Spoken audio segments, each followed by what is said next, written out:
لا حول ولا قوة إلا بالله العلي العظيم حسبنا الله ونعم الوكيل نعم المولى ونعم النصير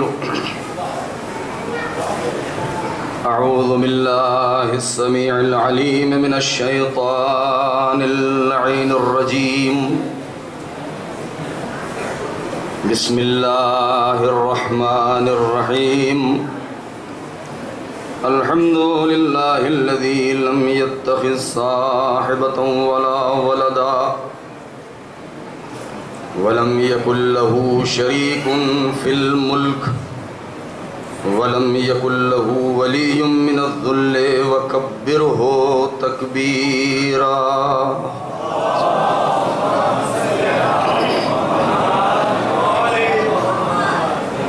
والصلاة والسلام والتحية والإكرام على النبي الأمي المكي المدني القرشي الهاشمي الأبطحي سيدنا ومولانا ومقتدانا وهادينا أبي القاسم محمد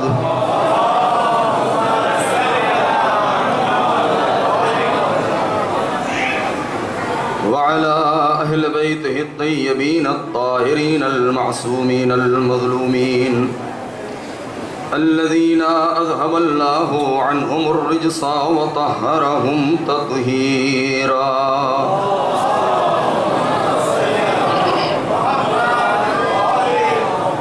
ولعنة الله على أعدائهم أجمعين من ليلتنا هذا إلى قيام يوم الدين أما بعد فقد قال الله الحكيم في كتابه الكريم بسم الله الرحمن الرحيم وجعلناهم أئمة يهدون بأمرنا لما صبروا وجعلناهم أئمة يهدون بأمرنا وأوحينا إليهم فعل الخيرات وإقام الصلاة وإيتاء الزكاة وكانوا لنا عابدين صلوات پر محمد وآل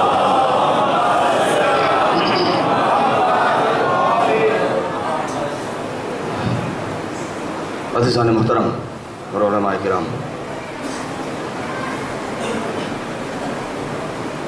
اس آیہ کریمہ کے ذیل میں جو سلسلہ بیان شروع ہوا ہے، اپنے موضوع کو مد نظر رکھتے ہوئے آج اسی کے دوسرے مرحلے میں کربلا جلوگاہ کردار اہل بیت کے عنوان سے چند لمحات آپ کی خدمت میں حاضر ہوں۔ قرآن مجید، دین، شریعت، اسلام، اس کا سب سے بڑا پیغام کہ تم خود بھی جیو اور دوسروں کو بھی جینے دو۔ نہ تمہیں اس بات کا اختیار ہے کہ تم خود سے اپنی جان گنوا دو، نہ تمہیں اس بات کی اجازت ہے کہ کسی دوسرے سے حق حیات چھین لو۔ اگر تمہیں عزت چاہیے تو پہلے دوسروں کی عزت کرنا سیکھو۔ نہیں، جب تک تم خود اپنی عزت نہیں کرو گے تب تک دوسروں سے اپنی عزت کی توقع مت رکھنا۔ یہ اسلام کا پیغام ہے۔ کسی کے نقطۂ ضعف، کسی کے ویک پوائنٹ کو ڈھونڈنے سے پہلے اپنے مثبت اور اپنے پازیٹیو چیز کو لوگوں کے سامنے پیش کرو۔ یہ اسلام کا پیغام ہے۔ اسلام کردار سازی کا مکتب ہے۔ ایک جملہ کہنا چاہتا ہوں، قرآن تعویذ نویسی کی کتاب نہیں ہے، کردار سازی کا صحیفہ ہے۔ قرآن اس لیے نازل نہیں ہوا کہ جس کی بعض آیتوں کے ذریعے سے اشرار اجنہ کو بوتلوں میں بند کر کے زمین کی گہرائیوں میں دفن کر دیا جائے۔ قرآن اس لیے آیا ہے کہ اس جیسے خرافات میں گرفتار انسان کو آزادی فکر عطا کی جائے۔ معارف قرآن کو سمجھنے کی ضرورت ہے۔ کربلا میں سرکار سید الشہداء نے جو کردار پیش کیا ہے، جو اخلاق پیش کیا ہے، جو درس دیا ہے دنیا والوں کو، قسم ہے فرش عزا کی، قسم ہے اس کے تقدس کی، قسم ہے غازی کے علم مقدس کی۔ کوئی ایک پہلو ایسا نہیں ہے کربلا میں بشریت کا کہ جو تشنہ ہدایت رہ گیا ہو۔ کوئی ایک پہلو ایسا نہیں ہے شریعت کا کہ جو تشنہ بیان رہ گیا ہو۔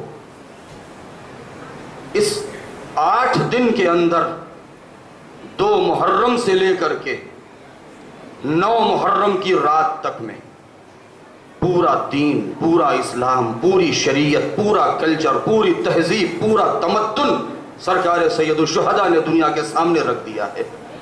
تمہیں چاہیے کیا؟ تم یہ بتاؤ تمہیں کیا چاہیے؟ تمہیں تربیت کے حوالے سے درس چاہیے، کربلا میں موجود ہے۔ تمہیں بڑوں کا احترام سیکھنا ہے، کربلا میں موجود ہے۔ تمہیں بچوں کے ساتھ شفقت سے پیش آنے کا سلیقہ چاہیے، کربلا میں موجود ہے۔ تمہیں خواتین کا احترام کرنا ہے، کربلا میں موجود ہے۔ باپ بیٹوں کے درمیان کیا حقوق ہے، کربلا میں موجود ہے۔ یہ وہ ساری چیزیں ہیں جو کربلا میں موجود ہیں۔ لہذا کربلا ایک عظیم درس گاہ ہے۔ پورا اسلام، پورا دین اگر سمیٹ دیا جائے، پوری تاریخ اسلام کو سمیٹ دیا جائے، یا یوں کہہ دیا جائے کہ اگر پیغمبر اسلام کی 23 سالہ نہیں، پیغمبر سے پہلے 600 سال کا فترت کا زمانہ یہ بھی نہیں، اس سے پہلے جناب موسیٰ، جناب عیسیٰ علیہ السلام، انبیاء ما سلف ما سبق، سارے انبیاء کرام کی محنتوں کو نہیں، جناب آدم کے جعل خلافت سے لے کر کے پیغمبر اسلام کے آخری حج کے بعد میدان غدیر میں اعلان ولایت تک کے اگر پورے اسلام کو دیکھنا ہے تو ظہر عاشور میدان کربلا میں ملے گا۔ یوں ہی نہیں کہتے ہیں السلام علیک یا وارث آدم صفوت اللہ، اے آدم کے وارث تجھ پر سلام، اے نوح کے وارث تجھ پر سلام، اے ابراہیم کے وارث تجھ پر سلام، اے موسیٰ و عیسیٰ کے وارث تجھ پر سلام، اے حبیب کبریا کے وارث تجھ پر سلام۔ کیوں سلام کر رہے ہیں؟ ہم صرف ایک نام لے کر کے سلام کیوں نہیں کر رہے ہیں؟ اس کا مطلب یہ ہے کہ طاغوتی حکومت نے بہت کوشش کیا ہے کہ وہ دین جو جناب آدم لے کر کے آئے تھے، آغاز ہوا تھا دست آدم سے، کامل ہوا ہے دست محمد پر، اس دین کو خاتمہ کر دیا جائے۔ لیکن طاغوت کے تابوت میں آخری کیل سرکار سید الشہداء نے عصر عاشور ٹھوک دی ہے۔ کربلا واقعہ نہیں ہے۔ آج صبح کی مجلس میں نے ذرا سا اشارہ کیا تھا، جو حضرات تھے ان کے لیے شاید یہ بات ریپیٹ ہو رہی ہے، تکراری ہے۔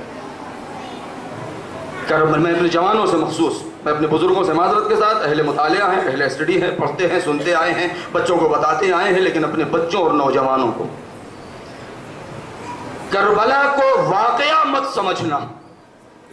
کربلا کوئی حادثہ نہیں ہے، بہت توجہ، کربلا واقعہ نہیں ہے، کوئی حادثہ نہیں ہے، کوئی ایکسیڈنٹ نہیں ہے۔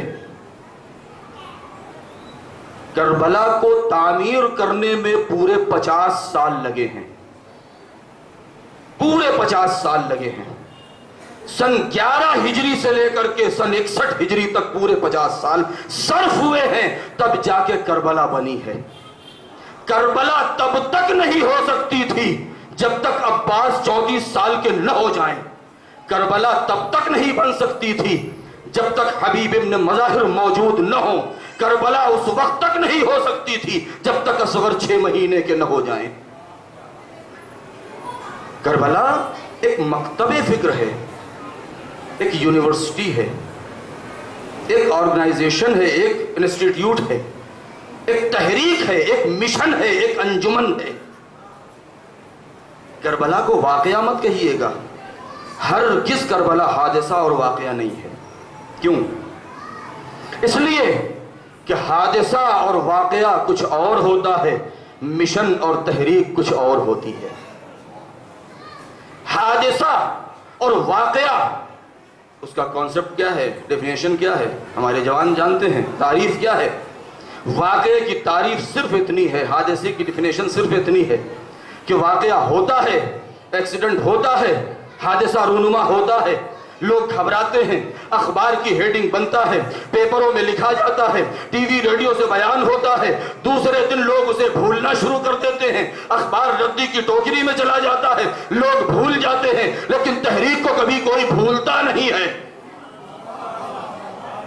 اگر کربلا واقعہ ہوتا، حادثہ ہوتا، تو کربلا کا یہ واقعہ اور یہ حادثہ شہدائے کربلا کے ساتھ کربلا سرزمین کربلا پر دفن ہو گیا ہوتا۔ لیکن آج اگر ہر مسجد سے اذان کی آواز بلند ہو رہی ہے، اس کا مطلب یہ ہے کہ کربلا حادثہ نہیں ہے، مشن ہے، تحریک ہے۔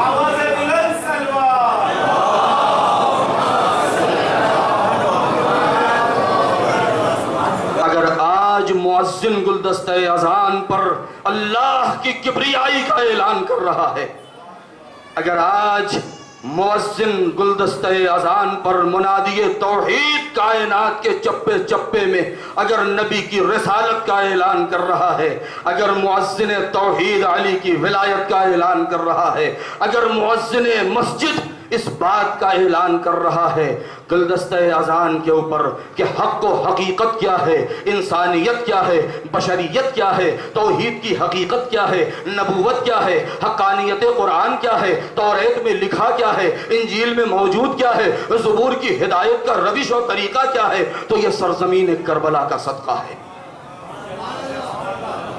یہ سرزمین کربلا کا صدقہ ہے۔ یہ ایک دوپہر میں میرے مولا آپ نے کیا کر دکھایا کہ جو قیامت نہیں، اس کے آثار قیامت کے بعد تک پائے جاتے ہیں، اس کے آثار قیامت نہیں، قیامت کے بعد تک پائے جاتے ہیں۔ لہذا کربلا واقعہ نہیں ہے۔ نتیجہ بیان کروں، اگلا جملہ سنیے، واقعہ کربلا واقعہ تھا، بہت توجہ، کربلا میں موجود محسنین اسلام، کربلا میں صرف ایک محسن اسلام نہیں ہے، بہت توجہ، 72 محسن اسلام ہیں، ہر ایک نے اسلام پر احسان کیا ہے۔ کربلا واقعہ تھا، حادثہ تھا۔ پھر ایک جملہ کہوں کہ کربلا واقعہ تھا، حادثہ تھا، پھر اس کو مشن اور تحریک میں بدلا کس نے؟ بھائی لوگ قتل ہوئے ہیں، لوگ بھوکے پیاسے رہے ہیں، خیام جلے ہیں، بچے یتیم ہوئے ہیں، یہ تو یہ واقعہ ہے، حادثہ ہے، پھر یہ تحریک اور مشن بنا کیسے؟ اگر مؤذن کی اذان کی آواز گونج رہی ہے، یہ سمجھ لیجئے کہ کربلا واقعہ اور حادثہ نہیں ہے، مشن ہے، تحریک ہے۔ اس واقعے کو، اس حادثے کو تحریک اور مشن اور اس میں بدلہ کس نے ہے؟ قسم خدا کی، چادر زینب کی قسم، اگر یہ کربلا کا واقعہ اور حادثہ اگر زینب نہ ہوتی، شہداء کے ساتھ یہ واقعہ دفن ہو گیا ہوتا، حادثہ ہوا ہے، واقعہ ہوا ہے، حسین کے ہاتھوں، تحریک بنی ہے زینب کے ہاتھوں۔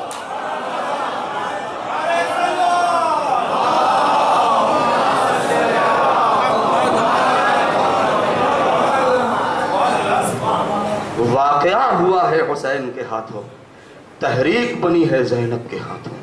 اب دنیا جانے صنف نازک کی قوت کا اندازہ لگائے کہ صنف ایک صلوات پر محمد و آل محمد.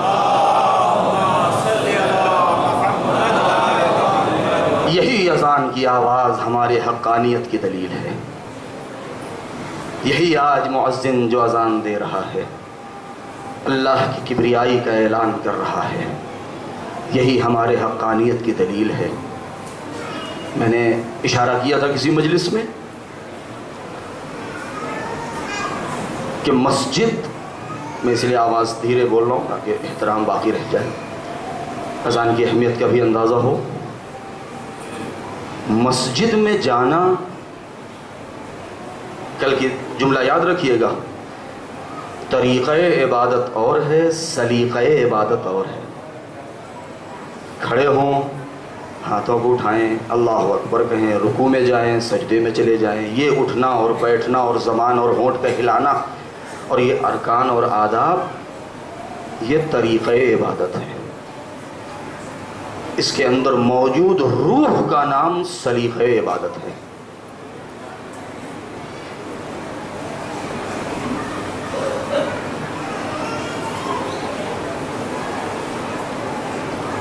اس کے اندر موجود روح کا نام سلیقہ عبادت ہے. مسجد میں جانے، بہت توجہ چاہتا ہوں، مسجد میں جانے کا طریقہ ہمارے گھر والے سکھاتے ہیں، مسجد میں جانے کا سلیقہ فرش اعضاء سکھاتی ہے. مسجد میں جانے کا طریقہ ہمارے بزرگ بتا دیتے ہیں، بیٹا ایسے چلو، ایسے کرو، داہنا قدم رکھو، لیکن سلیقہ فرش اعضاء سکھاتی ہے.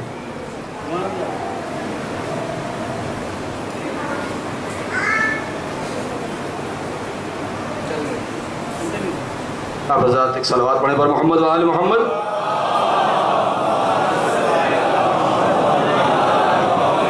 بہت ہی مؤدبانہ ادب و احترام کے ساتھ گزارش ہے دست بستہ کہ اگر ذرا آگے تشریف لے آئیں تو بہت مہربانی ہوگی. بآواز بلند صلوات.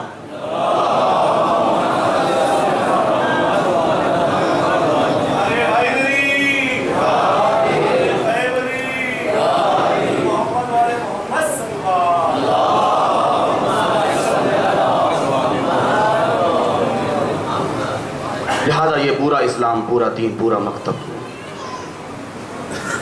ابو البشر سے لے کر کے خاتم النبیین تک کی ریاضت اور محنتیں اگر اپنے پورے قد سے کھڑی ہیں، نہیں، اگر پورا دین، پوری شریعت اپنے پورے قد و قامت کے ساتھ جلوہ نما ہے تو وہ سرزمین کربلا ہے، جہاں جس پیرائے سے چاہیں آپ کربلا کا مطالعہ کر لیں اور دیکھ لیں. یہ کربلا ہے جو جلوگاہ کردار اہل بیت ہے. کردار اہل بیت، حقیقت اہل بیت، انوار اہل بیت، حقیقت قرآن، یہ کیا ہے؟ اس کو ہم کیسے سمجھیں؟ خدا کی معرفت ہم کیسے حاصل کریں؟ یہاں سے گریز کرتے ہوئے ایک جملہ عرض کرنا چاہتا ہوں. اسلام ایک ایسا مذہب ہے، پہلا جملہ یاد رکھیے گا، وہ میں نے کل بھی دہرایا آج بھی، کہ اسلام کا، دین کا، مذہب کا، اہل بیت کا.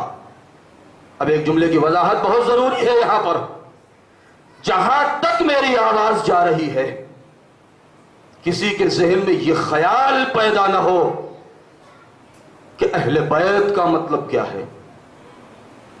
اہل بیت، جب بھی لفظ اہل بیت استعمال ہو اس سے اہل بیت نبی مراد نہیں ہے. بہت توجہ، وضاحت کبھی کریں گے.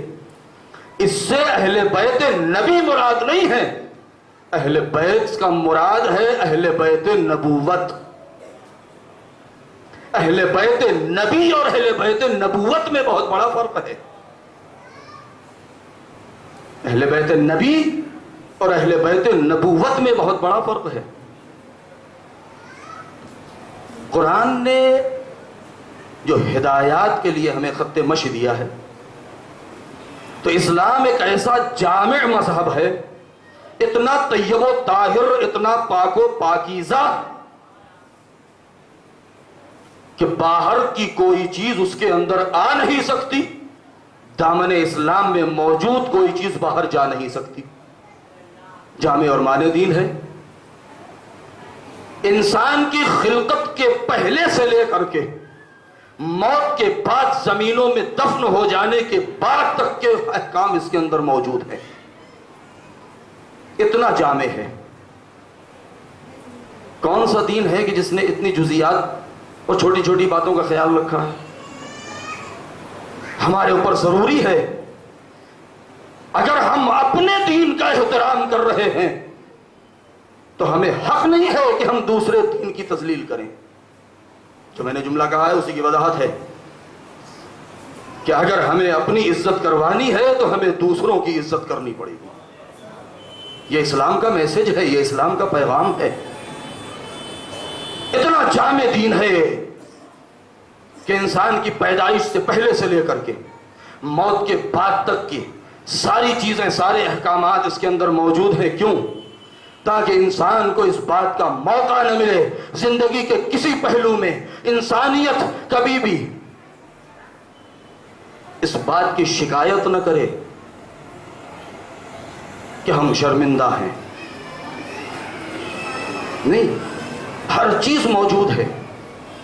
یہی وجہ ہے، میں جو ٹھہر کے بول رہا ہوں میں متوجہ کرنا چاہ رہا ہوں، نتیجہ آپ کے سامنے پیش کرنا ہے۔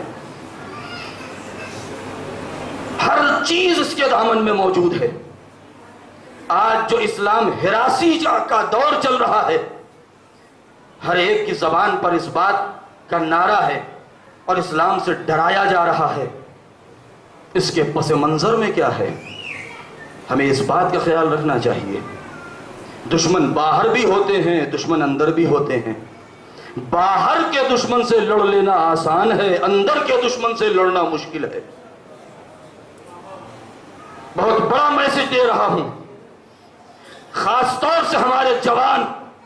انسانیت کا کمال یہ ہے کہ اس کی عقل کے اوپر جذبات غالب نہ آئیں، جذبات کے اوپر انسان کی عقل حاوی ہو جائے۔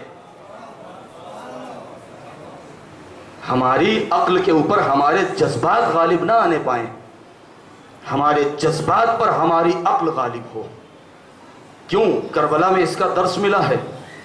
جناب ابو الفضل العباس اگر ان کے جذبات غالب ہوتے تو جنگ کا نقشہ کچھ اور ہوتا، کربلا واقعہ بن کے رہ جاتی، حادثہ بن جاتی، کبھی تحریک نہ بن پاتی۔ لیکن نہیں، جذبات کے اوپر عقل کو حاوی کیا ہے۔ لہذا قرآن مجید نے جو ہمارے سامنے کیریکٹر، جو کردار ہمارے سامنے رکھ دیے ہیں، وہ کردار کیسے ہیں کہ جہاں ایک طرف کمالات کا مظاہرہ ہے تو دوسری طرف عبودیت کا مظاہرہ ہے، ایک طرف بندگی کا بھی اظہار کیا جا رہا ہے۔ میں ایک بہت جلدی اپنے مرحلے تک پہنچنا چاہتا ہوں کہ ایک طرف اگر عبودیت کا مظاہرہ ہے تو دوسری طرف اپنے کمالات کا مظاہرہ بھی کیا ہے۔ یہی تو بات ہے کہ آج تک آل محمد کو دنیا سمجھ ہی نہیں سکی۔ کتنا پڑھ لیا، اپنے کو امام اعظم کہنے لگے، لیکن جب کمالات آل محمد کے سامنے آئے تو اپنے کو ایک ذرہ ناچیز سمجھا، اپنے کو ایک ذرہ ناچیز سمجھا۔ حقیقت کیا ہے؟ کہتے ہیں کہ قرآن مجید نے اور خود پروردگار عالم نے اسلام کے دامن میں ہر خوش کو تر بھر دیے ہیں۔ قرآن کے اندر ذرے ذرے کا علم رکھ دیا ہے، ہر چیز اس کے اندر موجود ہے۔ کوئی چیز ایسا نہیں ہے کہ جہاں پر انسان شرمندہ اور احسان ہو جائے، نہیں، ایسا نہیں ہو سکتا ہے۔ پھر کہتے ہیں اس نے ہدایت کا سلسلہ شروع کیا، ہمارے سامنے اس نے ایسے نمائندے رکھ دیے ہیں، ایسی شخصیتیں رکھ دی ہیں کہ جن کو ہمارے لیے سنگ میل بنایا ہے۔ بہت توجہ عزیزو دوستو، راستے میں پڑے ہوئے پتھر دو طریقے کے ہوتے ہیں۔ کچھ پتھر وہ ہوتے ہیں جنہیں سنگ میل کہا جاتا ہے، کچھ پتھر وہ ہوتے ہیں جنہیں سنگ راہ کہا جاتا ہے۔ سنگ راہ اسے کہتے ہیں جو انسان کو ٹھوکر مار دیتے ہیں، سنگ میل وہ ہوتے ہیں جو منزل مقصود کی طرف اشارہ کرتے ہیں۔ کم سے کم انسان اپنی عقل کو استعمال کرے، تب سمجھ میں آئے گا کہ راستے میں یہ نصب پتھر آیا سنگ راہ ہے یا سنگ میل ہے۔ انسان اسی وقت ہدایت کر سکتا ہے کہ جب راستے میں موجود راہ سے بھی واقف ہو، چاک سے بھی واقف ہو۔ یہی وجہ ہے کہ اس نے جب ہمارے سامنے افراد رکھے ہیں، بھئی وہ خالق بشر ہے، پروردگار عالم خالق بشر ہے، وہ بشر کے مزاج کو ہم سے زیادہ بہتر جانتا ہے۔ انسان اپنے مزاج کو نہیں جانتا۔ دنیا میں موجود قبائل، شعبہ جات، اقوام، ملل، فرقے، مذاہب، قبیلے، نسلیں، یہ الگ الگ، سب کی زبان الگ، سب کا کلچر الگ، سب کی تہذیب الگ، سب کی تمدن الگ، سب کا رنگ الگ، سب کا قد الگ، سب کی قامت الگ، سب کچھ الگ الگ ہے۔ اتنے اختلافات پائے جاتے ہیں؟ نہیں۔ اگر اختلاف کا جائزہ لینا ہو تو ہم دور کیوں جائیں، خود اپنے نفس کے اندر غور کریں۔ ہماری فکر آج کچھ ہے، کل ہماری سوچ کچھ ہو گئی ہے، پرسوں کچھ ہو جاتی ہے۔ انسان کے اندر اتنا اختلاف ہے کہ ایک انسان خود اپنے مزاج کو نہیں سمجھ پاتا۔ جب اپنے مزاج کو نہیں سمجھ پاتا تو پوری ملت کے مزاج کو کیسے سمجھے گا؟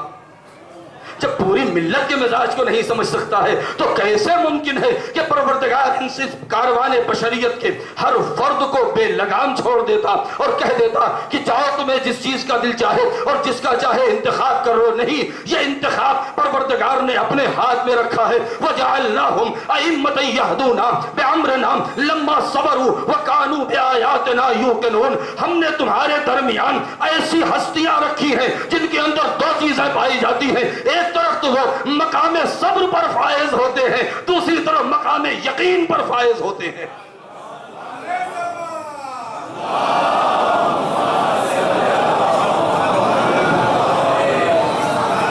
مقام یقین پر فائز ہوں۔ خود اس لفظ سے آپ بہت کچھ سمجھ سکتے ہیں کہ مقام یقین۔ یہی وجہ ہے کہ دو طریقے کے افراد ہمیں ملیں گے ہر زمانے میں۔ کچھ وہ ہیں جنہیں قدم قدم پر شک ہو رہا ہے، ہر چیز میں شک ہو رہا ہے، اور کچھ وہ ہیں جن کے یقین کا عالم یہ ہے کہ اعلان کر رہے ہیں مسجد کوفہ کے منبر سے کہ لو کشف الغطاء لمصدقت یقینا، میرے سامنے کائنات ایسی ہے کہ اگر سارے پردے ہٹا دیے جائیں تو علی کے یقین میں ذرہ برابر اضافہ نہ ہوگا۔ یہ وہ ہستیاں ہیں کہ جن کو پروردگار عالم نے عالم ہدایت بنایا ہے۔ زیارت جامعہ کبیرہ پڑھیں۔ زیارت جامعہ کبیرہ معارف کا ایک ٹھاٹھے مارتا ہوا سمندر ہے۔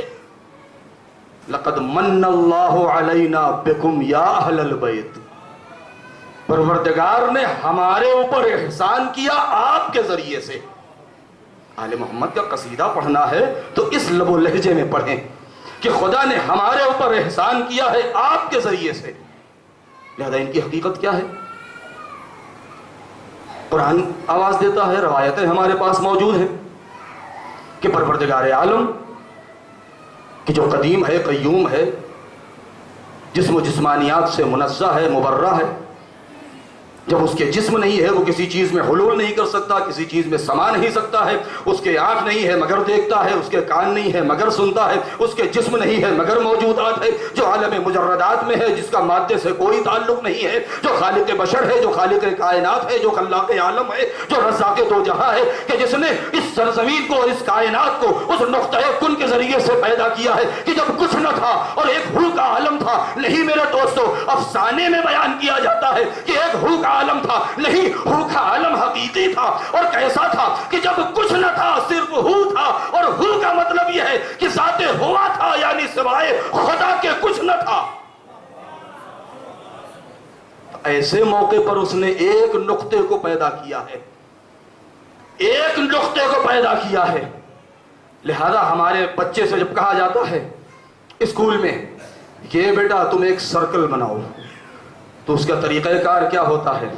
اس کا طریقہ یہ ہوتا ہے کہ پرکار میں پینسل کو لگا کے اور اس کے پوائنٹ کو، اس کی پن کو ایک جگہ پر نصب کر دیتا ہے اور اس کے بعد پھر وہ دائرہ کھینچ دیتا ہے. اگر اس کی وہ پن اس درمیان سے ہٹ جائے تو کبھی بھی اس کا دائرہ پورا نہیں ہو سکتا ہے. یہی وجہ ہے کہ ہم کیوں کہتے ہیں کہ لولا لما خلقت الافلاک، اے میرے پیغمبر اگر آپ نہ ہوتے تو یہ کائنات نہ ہوتی. یہی وجہ ہے کہ کہا جاتا ہے دائرۃ الوجود ذات پیغمبر ہے، اور یہی ذات پیغمبر ہے کہ جب اس کے نقطے کو خالق ازلی نے جب پیدا کیا ہے اور نقطہ دائرہ وجود کو کھینچا ہے تو یہ پوری کائنات بنی ہے. اب اگر پوری کائنات کو اگر مادیات کے اعتبار سے پھیلا دیا جائے تو کہیں زمین ہے، کہیں آسمان ہے، کہیں سورج ہے، کہیں چاند ہے، کہیں ستارے ہیں، کہیں سمندر ہے. اگر اس کو ایک نقطے میں بانٹ دیا جائے تو ذات پیغمبر بن جاتی ہے، لیکن جب اس کو انوار میں تقسیم کر دیا جائے، ایک نقطے میں آ جائے تو ذات پیغمبر ہے. اجزاء میں بڑھ جائے تو کہیں علی ہے، کہیں فاطمہ ہے، کہیں حسن ہے، کہیں حسین ہے. صلوات پر محمد و آل محمد.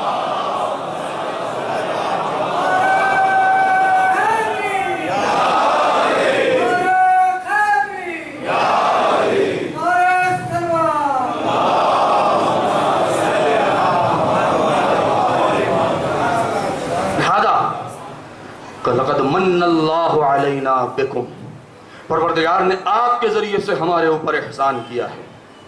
آج یہ زمین ٹھہری ہوئی ہے، کیوں؟ آج یہ نظام لیل و نہار موجود ہے. ایک مدار کے اوپر سورج اپنے ایک وقت پر نکلتا ہے، ایک وقت پر ڈوبتا ہے. کیوں؟ آج کائنات کے اندر آثار حیات موجود ہیں. کیوں؟ آج کائنات کی نبض چل رہی ہے. کیوں؟ آج نسیم بہاری چل رہی ہے. کیوں؟ آج ہم سانس لے رہے ہیں. کیوں؟ آج اشجار پھل دے رہے ہیں. کیوں؟ آج نہریں جاری ہیں. کیوں؟ آخر یہ ساری چیزیں آثار حیات ہوتی ہیں، آثار زندگی ہوتی ہیں. جب کوئی انسان ہے، بہت توجہ چاہتا ہوں، جب کوئی انسان مر جاتا ہے اس کا دم نکلتے ہی انسان کو اس بات کی فکر ہونے لگتی ہے کہ اس کی باڈی خراب نہ ہونے پائے، اس کا جسم فاسد نہ ہونے پائے، لہذا فوراً اس کو کسی کول پیلس پر رکھو، کسی ٹھنڈی جگہ پر رکھو تاکہ اس کا جسم خراب نہ ہونے پائے. اور اگر انتظام نہ ہوا تو فوراً اس بات کی کوشش ہوتی ہے کہ اسے سپرد خاک کر دیا جائے تاکہ جسم خاکی خاک میں مل جائے تاکہ دوسروں کو اذیت نہ ہو. میں کہوں گا ابھی تک اسی انسان سے اس کی اولاد اتنی محبت کر رہی تھی کہ جسم کے اوپر ایک کانٹا چپ جائے اولاد کو تکلیف ہو رہی ہے، اولاد کو اذیت ہو، باپ اور ماں کو تکلیف ہو رہی ہے. آخر یہ چند لمحے پہلے اتنا عزت و احترام اور اکرام تھا، آخر وجہ کیا ہے کہ سانس بند ہوتے ہی اس کو زمین میں دفن کرنے لگے. ساری بات اتنی ہے کہ جواب یہ دیتے ہیں کہ پہلے یہ موجود تھا، زندہ تھا، اب مر چکا ہے. ذرا پوچھئے تو صحیح کہ وہ زندہ تھا تم نے کیسے سمجھا کہ زندہ تھا؟ بہت توجہ، تم نے کیسے جانا کہ زندہ تھا؟ عجب نہیں وہ کہے کہ ارے آپ عجیب بات کر رہے ہیں، ارے وہ دیکھ رہا تھا، وہ بول رہا تھا، وہ چل رہا تھا، اس کا دل دھڑک رہا تھا، اس کے رگ و پے میں خون دوڑ رہا تھا، لہذا ہم سمجھ گئے کہ وہ زندہ تھا. اس کی نبض چل رہی تھی، اس کے پہلو میں دل دھڑک رہا تھا، وہ سانس لے رہا تھا، اس کے اندر زندگی کے سارے آثار اور ساری علامتیں موجود تھی، لہذا ہم سمجھ گئے کہ وہ زندہ ہے. اب معصوم کہتے ہیں، پیغمبر کہتے ہیں کہ لولا الحجہ لساخت الارض، اگر زمین کے اوپر حجت خدا نہ ہوتی تو زمین اپنا شیرازہ کھو دیتی. اگر ہوائیں چل رہی ہے، اگر فضائیں موجود ہیں، اگر نسیم بہاری چل رہی ہے، اگر ہریالی پائی جاتی ہے، اگر گلستان میں پھول گر رہے ہیں، یہ آثار زندگی موجود ہے، تو ماننا پڑے گا کہ کہیں پردہ غیب میں حجت خدا روح کائنات موجود ہے. صلوات پر محمد و آل محمد.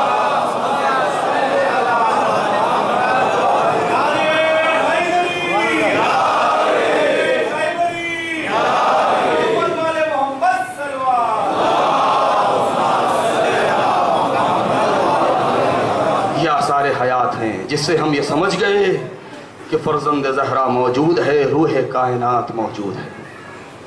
لہذا قرآن مجید نے جو سنگ میل ہمارے لیے نصب کیے ہیں پروردگار عالم نے، وہ ایسے ہیں کہ پروردگار کہتا ہے کہ ہم نے ان کی طرف ساری نیکیوں کی وحی کر دی ہے. دنیا میں جتنی بھی اچھائیاں تھیں ہم نے ان کی طرف پہنچا دیا. جب ان کی طرف آ گیا تو اب ان کے در سے ہمیں ملنا ہے. اسی کا نام ہے واسطہ فیض. ایک جملہ ہے، ایک لفظ ہے، اسی کو کہتے ہیں واسطہ فیض. یعنی پروردگار عالم اور کائنات کے درمیان میں واسطہ اور ذریعہ. کیونکہ اس بات سے آپ آشنا ہیں کہ جب خالق کائنات جسم و جسمانیات سے منزہ ہے، مبرہ ہے، وہ ہمارے درمیان آئے گا نہیں. ہم اپنے جسم و جسمانیات کے اعتبار سے اتنے محدود ہیں کہ ہم اس کے بارگاہ ملک و ملکوت و لاہوت و جبروت تک جا نہیں سکتے ہیں. تو آخر وجہ کیا ہے؟ ہم کو خیر و خیرات چاہیے، وہ ہم تک پہنچے کیسے؟ ہم کو رزق چاہیے، وہ ہم تک پہنچے کیسے؟ ہم کیسے جانیں کہ اس کے اوامر کیا ہیں، اس کے نواہی کیا ہیں، اس کی رضا کس میں ہے، اس کا غضب کس میں ہے؟ ہم کو اس بات کو معلوم بھی کرنا ہے. مجبوری یہ ہے کہ ہم ملک لاہوت تک جا نہیں سکتے، پروردگار ہمارے درمیان آئے گا نہیں، اس لیے کہ رابطہ تبھی ہو سکتا ہے کہ جب دونوں طرف جسم ہو، جب دونوں طرف مادہ ہو. جب ایک طرف مادہ ہے اور دوسری طرف مجرد ہے، دونوں میں رابطہ ہو نہیں سکتا. لہذا درمیان میں کچھ ایسی ذات ہونی چاہیے کہ جس کے دو پہلو ہونے چاہیے. ایک ہاتھ آسمان پر ہو تو دوسرا ہاتھ زمین پر ہو. بہت توجہ.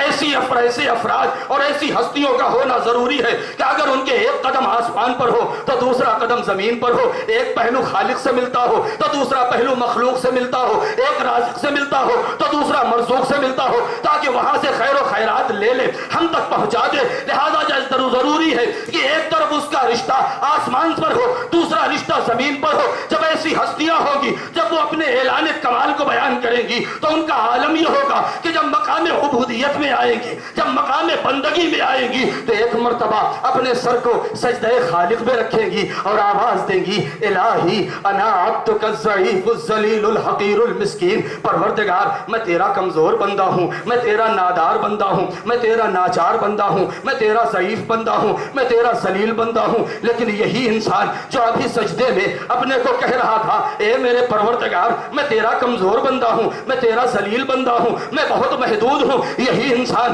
جب مقام عبودیت سے اٹھتا ہے، مقام فیض اور واسطے میں آتا ہے اور اپنی خلافت کا اعلان کرتا ہے تو اب یہ نہیں کہتا میں کمزور ہوں، میں ضعیف ہوں، میں ناتوا ہوں. اب ایک مرتبہ آواز دیتا ہے خلافت الہیہ میں آنے کے بعد، نمائندہ پروردگار ہونے کے اعتبار سے اب اپنے کو کمزور نہیں کہتا. اب آواز دیتا ہے بنا فتح اللہ و بنا یمسک بنا ینزل الغیث و یمسک السماء. ارے تم کیا جانو ہماری حقیقت کیا ہے؟ کائنات کی ابتدا ہم سے ہوئی ہے، کائنات کا اختتام ہم پر ہوگا. بارش کے قطرات ہمارے ذریعے سے نازل ہوتے ہیں، آسمان ہمارے اشاروں پر رکا ہوا. صلوات پر محمد و آل محمد.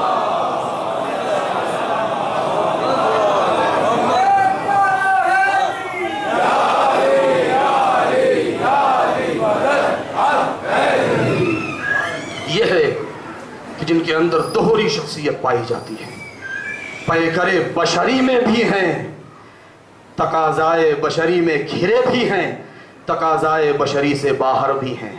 کیوں؟ اس لیے کہ پروردگار نے جو رہنما معین کیے ہیں وہ ایسے ہوں کہ جو ظاہری اعتبار سے ہمارے درمیان ہوں. اگر ہمارے چوٹ لگتی ہے درد ہوتا ہے، ان کے بھی چوٹ لگے تو درد ہو. ہم کو رزق چاہیے، انہیں بھی چاہیے. ہمارے پیاس لگتی ہو، انہیں بھی لگتی ہو. کیونکہ اگر کوئی ماورائے بشریت کوئی ذات ہمارے سامنے ہدایت کے لیے آتی تو ہم شکایت کر سکتے تھے پروردگار اس کو بھوک نہیں لگتی، اسے پیاس نہیں لگتی ہے، اسے لذائذ دنیا سے کیا سروکار ہے، یہ ہمارے درد کو سمجھ نہیں سکتا ہے. لہذا اس نے ایسی ہستیاں رکھ دی ہیں، ایسے کردار ہمارے سامنے رکھ دیے ہیں کہ ہم ان کے نقش قدم پر چلتے جائیں، ان کی سیرت کو دیکھتے جائیں اور اپنی سیرت کو انہی کی سیرت کے مطابق کرتے چلے جائیں. لیکن اب یہاں سے بعض ہمارے نوجوان ہیں، اہل ذوق ہیں، اہل ولا ہیں، اہل مودت ہیں، اہل محبت ہیں. آل محمد کے کمال کو بہت توجہ، آل محمد کے کمال کو کسی ایک کمال میں محدود کر دینا ان کے حق میں کوتاہی ہے. بہت توجہ، نہیں غور فرمایا آپ نے. پھر سے کہتا ہوں، آل محمد کے کمالات کو کسی ایک کمال میں محدود کر دینا مناسب نہیں ہے. کیوں؟ اس لیے کہ ان کی ذات میں کہیں بھی لفظ بس کی گنجائش نہیں ہے. اب اس سے زیادہ واضح کیسے کروں؟ مثال دے دوں. اہل محمد کے کمالات، ان کے ذات میں لفظ بس کی گنجائش نہیں ہے. کس اعتبار سے؟ کبریا کی نسبت سے، لفظ خدا کے اعتبار سے، ذات پروردگار کے اعتبار سے. کیونکہ نہ وہ خالق ہیں، نہ وہ رازق ہیں، نہ وہ مالک ہیں، نہ وہ رب ہیں، نہیں، خالق سے نیچے ہیں، بندوں سے اوپر ہیں۔ کیوں؟ یہی وجہ ہے کہ امام شافعی جیسے لوگ قابل احترام ہیں، جب وہ قصیدہ پڑھتے ہیں تو کیا کہتے ہیں؟ ارے آل محمد تو ان ہستیوں کا نام ہے کہ اگر انہیں بندوں میں ڈھونڈا جائے تب بھی نہ ملیں گے، خداؤں میں ڈھونڈا جائے تب بھی نہ ملیں گے۔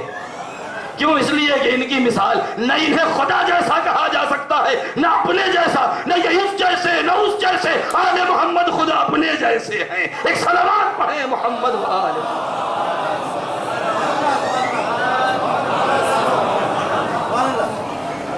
نہ اس جیسے نہ اس جیسے، اپنی مثال آپ ہیں۔ یہی وجہ ہے کہ ان کے کمالات کو کسی ایک چیز میں محدود نہ کر دیں۔ اگر ہمارے مولا کے بازوؤں میں اتنی طاقت تھی، اگر ان کے انگلیوں میں اتنی طاقت تھی کہ 2 انگلیوں سے در خیبر کو اکھاڑ لیا، تو ہرگز یہ مت کہیے گا کہ علی نے در خیبر کو اکھاڑ لیا۔ بس نہیں، یہ علی کا آخری کمال نہیں تھا، بہت توجہ، یہ ان کا آخری کمال نہیں تھا۔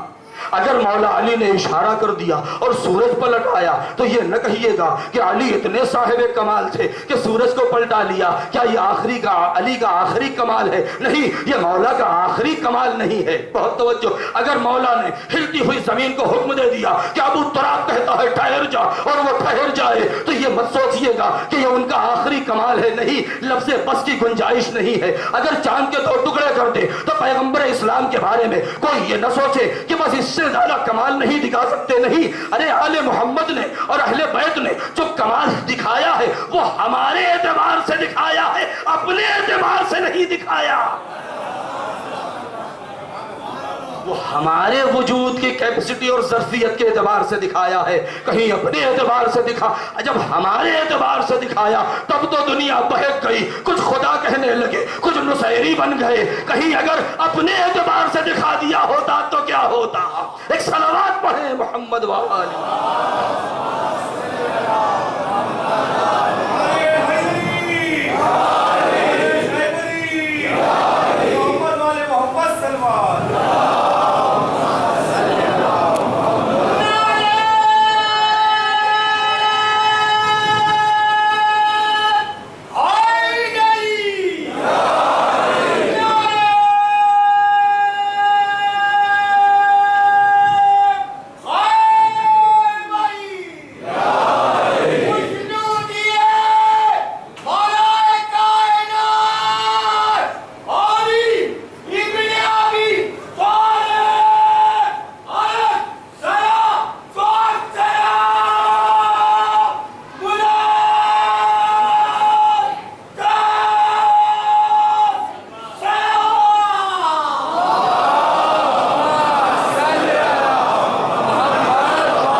کمالات ہمارے وجود کے اعتبار سے دکھایا ہے، جتنا ہم سمجھ پائیں برداشت کر لے جائیں۔ کہیں اپنے اعتبار سے دکھا دیا ہوتا تو کیا ہوتا؟ نہیں، جملہ بدل کے کہہ دوں، ارے یہ علی کا آخری کمال نہیں تھا، یہ آل محمد کا آخری کمال نہیں ہے، یہ تو سورج کی اپنی مجبوری ہے۔ علی حکم دے دیں، اگر سورج پلٹے گا نہیں تو کرے گا کیا؟ علی حکم دے دیں اور سورج کے پاس پھر پلٹنے کے علاوہ دوسرا کوئی راستہ ہی نہیں ہے، اور وہ حکم دے دیں اور ہلتی ہوئی زمین ٹھہرے گی نہیں تو کرے گی کیا؟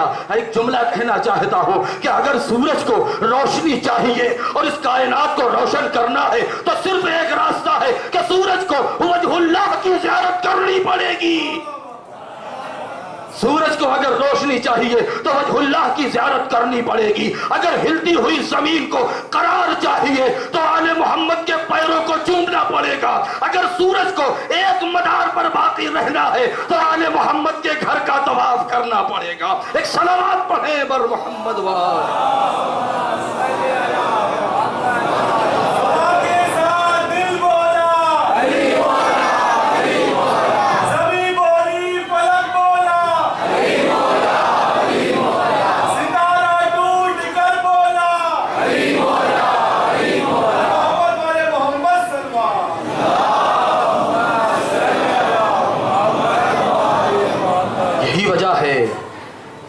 کہ یہ 2 ثقلین 2 ثقل دو بھاری چیزیں، ثقل کہتے ہیں بھاری کو، اسی لیے عربی میں جب کوئی بہت چیز وزنی ہوتی ہے اسے کہتے ہیں ثقیل، یعنی بہت بھاری ہے وزن کے اعتبار سے۔ یہ ثقلین قرآن اور اہل بیت، یہ دو چیزیں ہیں، ان میں فرق کیا ہے؟ جب ہم فرق بیان کرتے ہیں تو اتنا کہہ دیتے ہیں کہ وہ قرآن صامت ہے، یہ قرآن ناطق ہے۔ کیوں کہتے ہیں ایسا؟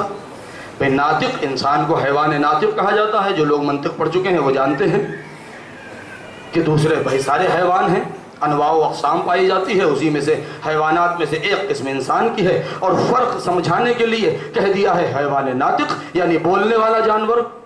اہل منطق میں جو ڈیفینیشن ہے انسان کی وہ یہی ہے کہ بولنے والا جانور حیوان ناطق یا انسان ہے، لہذا ناطق کہتے ہیں بولنے کو۔ جب ہم نے قرآن کو رحل کے اوپر رکھا دیکھا، جزدان میں رکھا دیکھا، انشاءاللہ ہمارے بچے آگے بڑھیں گے، بچے عمل میں انشاءاللہ باپ سے آگے نکل جائیں اور قرآن جزدان میں نہ رہ جائے، اور وہ اپنے چہرے کے سامنے رکھیں اور اس کی تلاوت کریں۔ لہذا جب ہم نے قرآن کو رحل پر رکھا دیکھا، ہم نے ورق پلٹ دیا تو پلٹ گیا، ہم نے آیت پڑھ لی تو اس کے الفاظ ڈھل گئے ہمارے آواز میں، ورنہ وہ تو خاموش ہے، وہ تو رکھا بولتا نہیں ہے۔ لہذا جب اس کو ہم نے کتاب کی صورت میں دیکھا تو ہم نے کہہ دیا یہ قرآن صامت ہے، یعنی قرآن چپ ہے۔ اور جب اہل بیت کو بولتا ہوا دیکھا تو یہ کہہ دیا کہ یہ قرآن بولتا ہوا ہے، قرآن ناطق ہے۔ نہیں، نہ قرآن صامت ہے، نہ قرآن ناطق ہے، نہ قرآن صامت ہے۔ اہل بیت اور قرآن کی دونوں کی حقیقت ایک ہے۔ اگر قرآن نور ہے تو اہل بیت بھی نور ہے، بہت توجہ۔ اگر قرآن لوح محفوظ پر رہا تو اہل بیت کا نور بھی عرش اعظم میں چڑھا ہوا نگینہ تھا،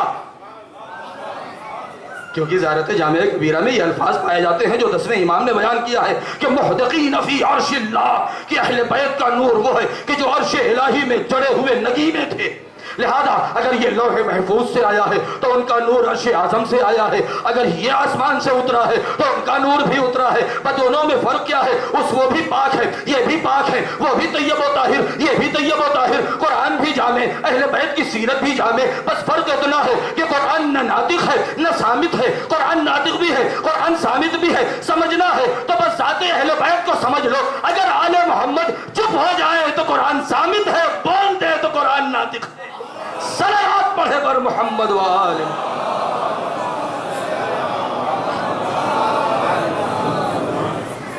لہذا ان کی سیرت ہے کہ جو اس قابل ہے کہ اس کی پیروی کی جائے، ورنہ کسی اور کی سیرت میں اتنا دم ہی کہاں ہے۔ اگر کسی اور کی سیرت میں اتنا دم ہوتا کہ جو آئیڈیل بن سکتا تو امام حسین علیہ السلام یہ کیوں کہتے کہ وَأُسِيرَ بِسِيرَةِ جَدِّي وَأَبِي، میں کربلا اس لیے جا رہا ہوں تاکہ اپنے نانا اور اپنے باپ کی سیرت پر چلوں اور اپنے باپ اور نانا کی سیرت کو قائم کروں۔ اس کا مطلب یہ ہے کہ امام حسین علیہ السلام سے پہلے جو بھی کریکٹر گزرے ہیں، جو بھی شخصیتیں گزری ہیں، سوائے ان دو کے کسی اور کی سیرت میں اتنا دم نہیں تھا کہ بشریت کی اصلاح ہو سکے۔ بشریت کی اصلاح اگر ہو سکتی ہے تو یا تو سیرت محمدی کے ذریعے یا سیرت علوی کے ذریعے، اس کے علاوہ کسی دوسری سیرت میں اتنا دم نہیں ہے۔ حسین ابن علی اسی مقصد کو لے کر کے اٹھے تھے۔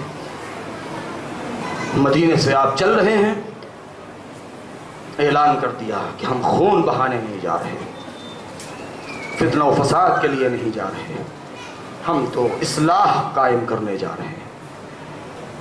وہ پیغام، اصلاح کا پیغام، اسلام اپنے نام سے پہچانا جائے۔ اگر اسلام کے دامن میں جو چیزیں موجود ہیں اگر اس کو ہم نہ بھی سمجھیں، خالی اسلام کے نام کو سمجھ لیں، اس ورڈ کو کہ جس میں الف سین لام الف اور میم ہے، اگر صرف اس کو ہم سمجھ لیں تو بہت کچھ واضح ہو جائے گا۔ آج لفظ جہاد کے نام پر، اب لفظ آ گیا ہے تو کل یا پرسوں کی مجلس میں اس کے سلسلے میں روشنی ڈالوں گا کہ یہ جہاد کسے کہتے ہیں، جہاد کی حقیقت کیا ہے۔ کہ اگر کوئی انسان صرف لفظ اسلام کو سمجھ لے، بھئی اسلام کا سب سے پہلا دستور کیا ہے کہ تم خود بھی جیو، دوسروں کو بھی جینے دو۔ کہتا ہے کہ جب تم کسی سے ملو، بہت توجہ، البخیل یا ابخل الناس من بخل بالسلام، دنیا میں سب سے کنجوس انسان وہ ہے جو کسی کو سلام کرنے میں کنجوسی کرے. پیغمبر کی حدیث ہے یہ. اہل شیعہ اہل سنت سب نے اس کو اپنی کتابوں میں لکھا ہے کہ دنیا میں سب سے بڑا کنجوس انسان وہ ہے کہ جو سلام کرنے میں کنجوسی کرے, کیونکہ سلام کرنے میں کچھ خرچ ہی نہیں ہوتا ہے.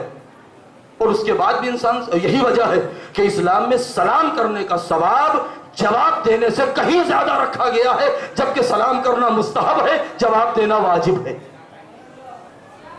یعنی انسان, چالاک انسان وہ ہے, روایتوں کی روشنی میں ہے یہ, کہتے ہیں چالاک انسان وہ ہے, ہوشیار اسے کہتے ہیں کہ جو کم زحمت میں بغیر اپنے گردن پر کچھ ذمہ داری آئے ہوئے سلام کر کے زیادہ ثواب لے لے, سامنے والے کو جواب پر مجبور بھی کر دے اور ثواب بھی کم ملے گا. سامنے والے کو جواب پر مجبور کر دے, اس لیے کہ مجبور ہے, جواب نہیں دے گا تو حرام ہو جائے گا, اور جواب بھی دے ثواب بھی کم لے. اور ہم نے سلام کر دیا, مستحب پر عمل کیا ہے اور ثواب بھی زیادہ مل رہا ہے. سلام کے معنی کیا ہیں؟ سلام علیکم, تم سلامت رہو. ارے جس اسلام کا شعار یہ ہو کہ جب بھی کوئی آپس میں ملے تو سب سے پہلے کوئی گفتگو نہ کرے بلکہ سب سے پہلے یہ کہے تم سلامت رہو. ارے جو انسان ہر ایک کی ملاقات پر یہ کہے کہ تم پیغام سلامتی دو, کیسے ممکن ہے کہ وہ اسلام دہشت گردی کا پیغام دے دے؟ ایک صلوات پڑھے بر محمد و آل محمد.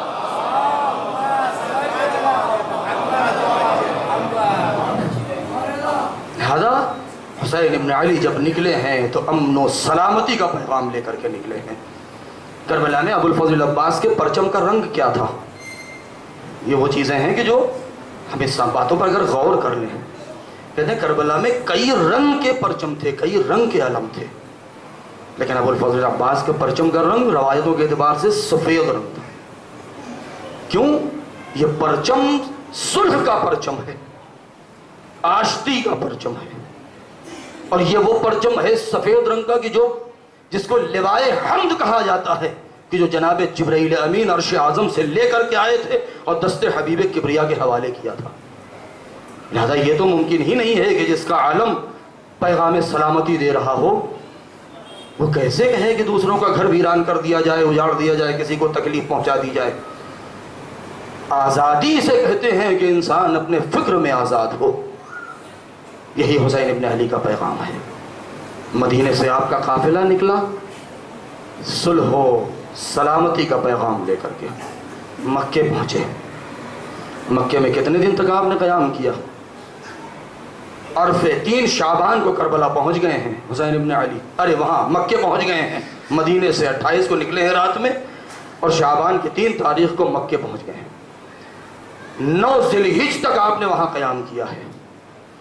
ذی الحج کی 9 تاریخ عرفے کے دن, اور اس کے بعد پھر وہاں رات میں وہاں سے آپ نے کوچ کیا ہے, یا دوسرے دن 10 تاریخ کو یعنی عید قربان کے دن, بقرعید کے دن آپ نے صبح مکے سے کربلا یا عراق کی جانب آپ نے رخ کیا ہے. جا رہے ہیں, آپ کا یہ قافلہ چل رہا ہے, یہ قافلہ چل رہا ہے. بہت سی باتیں ہیں ایسی ہیں کہ جو بتانے کی ضرورت ہے, وقت میں گنجائش نہیں ہے, پھر بتائیں گے کہ کتنے ایسے افراد تھے کہ جو حسین ابن علی کے قافلے سے بعد میں آ کے ملے, کتنے ایسے تھے یہ جو ساتھ میں چلے تھے راستے سے الگ ہو گئے. 12,000 خطوط مکے کی سرزمین پر امام کے پاس پہنچے ہیں, اور وہ 12,000 کوفے سے جو خط آئے ہیں یہ اس وقت 12,000 خط آئے ہیں کہ جب آپ مکے میں موجود تھے. 12,000, اور اس میں 2 طریقے کا مفہوم پایا جاتا تھا, مضمون 2 طریقے کا تھا. اگر ان 12,000 خطوط کو ہم ڈیوائڈ کر دیں, تقسیم کر دیں, تو 2 مفہوم صرف پائے جاتے تھے بس. کچھ لوگوں نے یہ بات لکھی تھی, کچھ لوگوں نے کچھ اور باتیں لکھی تھی, وہ انشاءاللہ کل اس میں آئندہ توضیح دیں گے. اور جب مولا چلے گئے تو یہ سارے خط اپنے ساتھ لے کر کے چلے ہیں. یہی وجہ ہے کہ چلتے چلتے جب اس مقام پر پہنچے ہیں جہاں رسالہ حر نے آ کے لجام فرض پر ہاتھ ڈال دیا ہے, اور ایک مرتبہ حیدر کے شیر کو جلا لایا ہے, حسین نے روک دیا کہ میرے لال مقام جنگ نہیں ہے. تو سب سے پہلی جو حجت تمام کی ہے مولا نے وہ کیا اپنے بیٹے کو حکم دیا, بیٹا علی اکبر ذرا وہ گٹھری لے کر کے آؤ. وہ لایا گئی وہ گٹھری, امام نے ہر کے سامنے رکھا, گٹھری کو کھول دیا. اس نے پوچھا یہ کیا ہے؟ امام نے کہا کہ میں تجھے اس لیے دکھا رہا ہوں کہ اگر تو چاہے تو خود بھی سمجھ جائے, اور اگر چاہے تو بتا دے کہ میں خود سے نہیں آیا ہوں, یہ اتنے خطوط ہیں جس نے ہمیں دعوت دیا ہے تب میں آیا ہوں. اور نے کیا کہا کہ مجھے اس سے کوئی سروکار نہیں ہے, میں مامور ہوں, مجھے حکم دیا ہے, میں تو لے کے جاؤں گا. اور اس کے بعد امام چل رہے ہیں. بس عزادارو, 2 محرم ہے, کن کن مصائب کو بیان کیا جائے. کبھی کبھی دل چاہتا ہے عرض کروں میرے مولا, ہم تو مدینے سے لے کر کے مکے اور مکے سے لے کر کے کربلا تک کی مصیبت نہیں بیان کر پاتے. اے میرے مولا یہ بتائیے, ہم تو ایک دن میں آپ کے 72 کی مصیبت نہیں پڑھ پاتے, آپ نے ایک دن میں 72 لاشیں کیسے اٹھا لی؟ عجیب عالم ہے. مولا کا یہ قافلہ چل رہا ہے, چلتے چلتے ایک مقام پر پہنچا. 2 محرم ذہن میں رہے, عجیب قیامت کی تاریخ ہے کہ ایک مقام پر آپ کا یہ قافلہ چل رہا تھا کہ اچانک امام نے کیا دیکھا کہ ایک سمت سے کچھ سوار چلے آ رہے ہیں. 2 سے لے کر کے 4 تک کی تعداد ملتی ہے کہ 2 یا 3 یا 4 افراد تھے. جیسے ہی دیکھا کہ آ رہے ہیں, میں ایک مرتبہ اپنے بھائی سے کہا, اے بھیا میں ایک جملہ کہوں یہاں پر, جناب ابو الفضل عباس کی عظمت کا اندازہ کیسے لگائیں گے, آپ کی عظمت کیسے سمجھیں. کئی مرتبہ, اب وقت میں گنجائش نہیں ہے, زیادہ وقت ہو جائے گا, میں انشاءاللہ بعد میں اس کو بیان کروں گا. کئی مرتبہ امام نے وہ لفظ استعمال کیا ہے اپنے بھائی کے لیے. ایک یہ موقع تھا, دوسرا موقع شب عاشور, اور تیسرا موقع روز عاشور, کہ وہ ایسا لفظ تھا کہ جو پوری کائنات معصوم کے بارے میں کہتی ہے, کبھی معصوم کسی غیر کے بارے میں نہیں کہتا. وہ لفظ استعمال کیا ہے مولا نے اپنے بھائی کے بارے میں. کہا میرے بھیا جا کے بلا کے لے آؤ.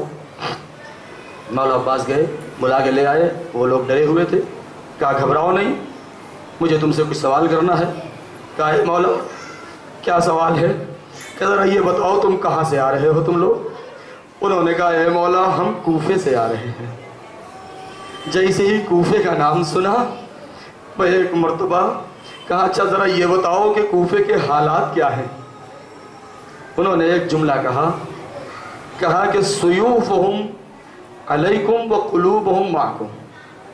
اے مولا کوفے کے حالات کا خلاصہ یہ ہے کہ ان کے دل آپ کے ساتھ ہیں لیکن ان کی تلواریں آپ کے خلاف ہیں.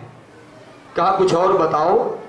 ایک مرتبہ ان لوگوں نے کہا اے مولا یہاں پر مناسب نہیں ہے, ذرا دور آئیے. پر مولا سمجھ گئے. کہا یہاں کوئی محرم کوئی نامحرم نہیں ہے, ارے جو کچھ بیان کرنا ہے یہیں پر بیان کرو. پر ایک مرتبہ سواروں نے اپنا امامہ اتار لیا. کہا مولا نہ پوچھئے, ارے جب ہم کوفے سے چلے ہیں تو عالم یہ تھا کہ آپ کے بھائی مسلم کے سر و تن میں جدائی ہو چکی تھی. مسلم کا سر کوفے کے دارالعمارہ پر آویزہ تھا اور ان کے پیر میں رسیاں باندھ کے کوفے کے اراذل و اوباش ارے گلی کوچوں میں کھینچ رہے تھے. ارے جیسے ہی یہ سنا, میں ایک مرتبہ ارے حسرت بھری نظر ڈالی اور ایک مرتبہ محمل کی طرف غور کیا. کہا اے بیٹا علی اکبر, ارے ذرا جاؤ یتیمہ مسلم کو لے کر کے آؤ. ارے اکبر آئے, ارے بچی کو آغوش میں اٹھایا. حسین نے دیکھا, اپنے گودی میں لیا, ایک مقام پر بیٹھ گئے, اپنے زانو پر بٹھایا, سر پر دستے شفقت پھیرنے لگے. ارے بچی تھی سمجھ گئی, اے امو ارے آپ تو ایسے طرح رویہ اختیار کر رہے ہیں جیسے یتیموں کے ساتھ سلوک کیا جاتا ہے. مولا نے کہا اے میری لال, ارے آج سے مجھے اپنا باپ سمجھنا. دل چاہتا ہے عرض کروں اے میرے مولا, ارے آپ یتیمہ مسلم کے سر پر ارے دستے شفقت پھیریے لیکن سکینہ سے ہتھیار رہیے گا, کہیں ایسا نہ ہو کہ اس کا دل پھٹ جائے. ارے عصر عاشور عاشور کے بعد یہی فریاد کرے گی، اے بابا ارے کیا یتیموں کے ساتھ یہی برتاؤ ہوتا؟ اجرکم علی اللہ۔ قافلہ آگے بڑھا، ایک منزل طے کر چکا کہ حسین جس راہوار کے اوپر سوار تھے، جسے آپ نے نام دیا تھا، حسین کے گھوڑے کا نام جواد تھا، لہذا امام کو جب بھی کہیں جانے کی ضرورت ہوتی تھی تو ایک جملہ کہتے تھے، ایکم یقدم جوادی، ارے کون ہے جو میرا گھوڑا لے کر کے آئے؟ لہذا حسین جس ذوالجناح کے اوپر تھے، ارے چلتے چلتے ایک مقام آیا کہ وہاں ٹھہر گیا، اب گھوڑا قدم آگے نہیں بڑھا رہا ہے، مولا ایک مرتبہ وہاں پر ٹھہرے اور اپنے بھائی سے کہا، اے بھائی ذرا راستے میں اور اطراف میں جو مزرعے میں لوگ ہیں ذرا ان کو بلاؤ۔ جب بلایا گیا تو آپ نے کہا کہ ذرا یہ بتاؤ کہ اس سرزمین کا نام کیا ہے؟ روایتیں آپ ہمیشہ سنتے آئے ہیں کہ امام نے 3 یا 7 گھوڑے بدلے لیکن گھوڑا آگے نہ بڑھا، گھوڑا آگے نہ بڑھا۔ لہذا لوگوں سے پوچھنا شروع کیا کہ اس زمین کا نام کیا ہے؟ کسی نے کہا اے مولا اسے شط فرات کہتے ہیں، کسی نے کہا اے مولا اسے غازریہ کہتے ہیں، کسی نے کہا اسے نوامیس کہتے ہیں، نوامیس کہتے ہیں۔ امام پوچھتے رہے، لوگ بتاتے رہے، لیکن جب لفظ کربلا آیا تو ایک مرتبہ حسین ٹھہر گئے، اپنے گھوڑے سے اترے، ایک مشت خاک اٹھایا اور اسے اپنے مشام تک لے کر کے گئے، سونگھا اور ایک جملہ کہا۔ وہ جملہ کیا تھا؟ وہی جملہ تھا کہ جو مولا علی نے جنگ صفین سے پلٹنے کے بعد کہا تھا۔ بس خاک کو سونگھا اور کہنے لگے، ہا ہونا محت رحالنا، ہا ہونا مذبح رجالنا، ہا ہونا مقتل اطفالنا، ہا ہونا مسفک دمائنا۔ اے میرے چاہنے والوں، ارے سامان سفر اتار دیا جائے، یہی وہ سرزمین ہے جہاں ہمارے خیمے نصب ہوں گے، یہی وہ زمین ہے جہاں ہمارے مرد قتل کر دیے جائیں گے، یہی وہ زمین ہے جہاں ہمارے بچے ذبح کر دیے جائیں گے، یہی وہ ارض کربلا ہے جہاں ہمارے بچے یتیم ہو جائیں گے۔ اور ایک مرتبہ گھوڑے سے اترنے کے بعد آپ بہت روئیں گے، آپ رونے کے لیے آمادہ ہیں۔ میں ایک مرتبہ امام نے کیا کہا، پروردگار سارے مومنین کو بالخصوص آپ کو کربلا کی زیارت نصیب فرمائے، اور جنہوں نے زیارت کی ہے ان کی زیارت کو قبول کرے۔ جب بھی آپ کربلا جائیں اور اس کے بعد زیارت کرنے کے لیے مقام فسطاط یا مخیم پر جائیں جہاں خیمے ہیں اور خیمہ گاہ ہے، نہیں معلوم آج بھی وہاں ایسا منظر اور ایسی حالت ہے کہ انسان مصائب بیان کرے یا نہ کرے، ارے خیموں پر نظر پڑتے ہی انسان کا دل بھر آتا، انسان کا دل بھر آتا ہے۔ ہائے آج بھی عجب نہیں روح زینب تڑپ رہی ہو، آج بھی سکینہ کے بلکنے کی آواز آ رہی ہو، آج بھی فضائے کربلا میں جلتے ہوئے دھوئیں موجود ہو۔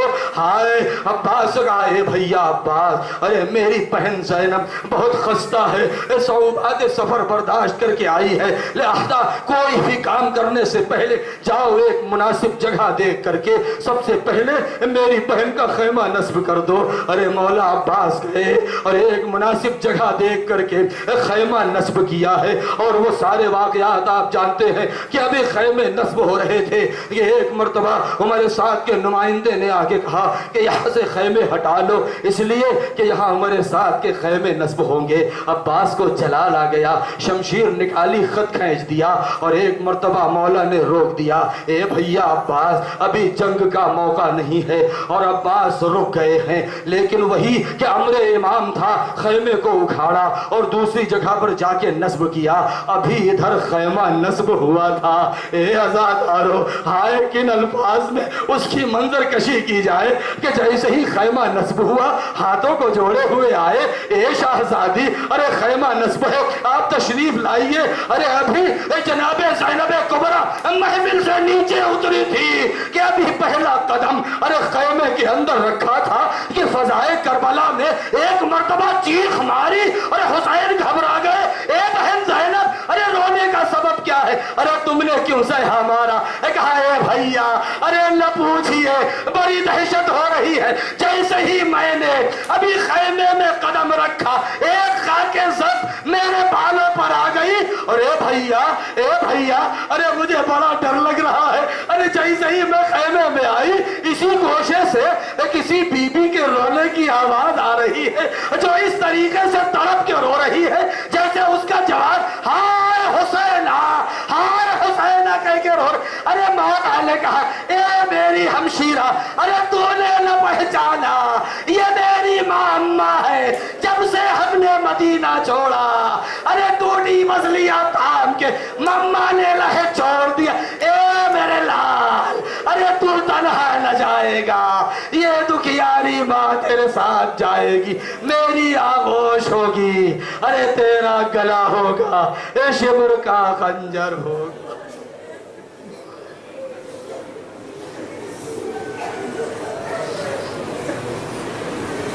الا لعنت اللہ علی القوم الظالمین وسيعلم الذين ظلموا أي منقلب ينقلبون۔ الہی بحق الزہرا و ابیہا و بعلہا و بنیہا والسر المستودع فیہا، پالنے والے ہمارے اس عمل کو قبول فرما۔ پروردگار ہمیں علم و عمل کی توفیق مرحمت فرما، ہمارے جوانوں کو بصیرت عطا فرما، ہماری فرش عزا کو آباد رکھ۔